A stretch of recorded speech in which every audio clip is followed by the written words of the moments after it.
So I'm a history teacher by profession. I usually say that I have a temp job in politics.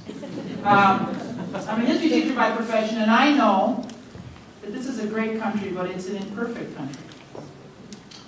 And it's only gotten better when ordinary people work hard to make it so. When ordinary people commit to making it so. If you think about the great struggles in the history of this country for freedom and equality, the effort to end slavery went on for centuries. The first African Americans were brought here as slaves in 1619, and slavery ended with the Civil War in the 1860s.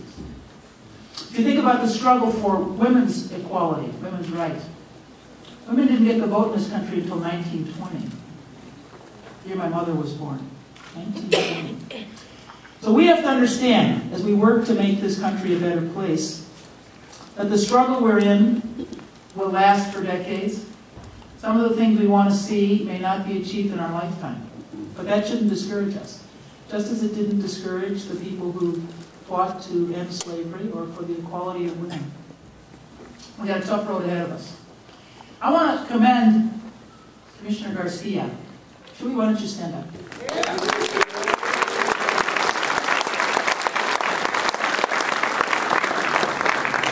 So Chewy came to see me, I don't know, about a year ago at this time. And he said he wanted to do something about the fact that Immigration and Customs Enforcement agents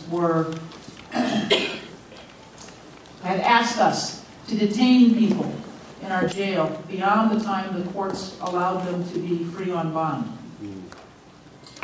And he pointed out this was costing us millions and millions of dollars a year, in addition to which it's unfair and immoral in my mind. So he went around to the other commissioners, there are 17 commissioners all told, to marshal support for his effort to end our cooperation with Immigration and Customs Enforcement in this way. To make sure that if a judge determined that a person was not a flight risk, not a danger to themselves or a danger to the community, that they could be free on bond in the way that any other American could be free on bond. That there should be no distinction between the documented and the undocumented.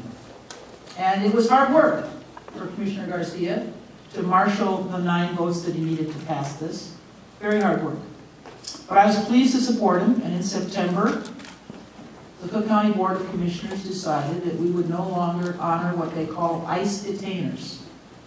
No longer.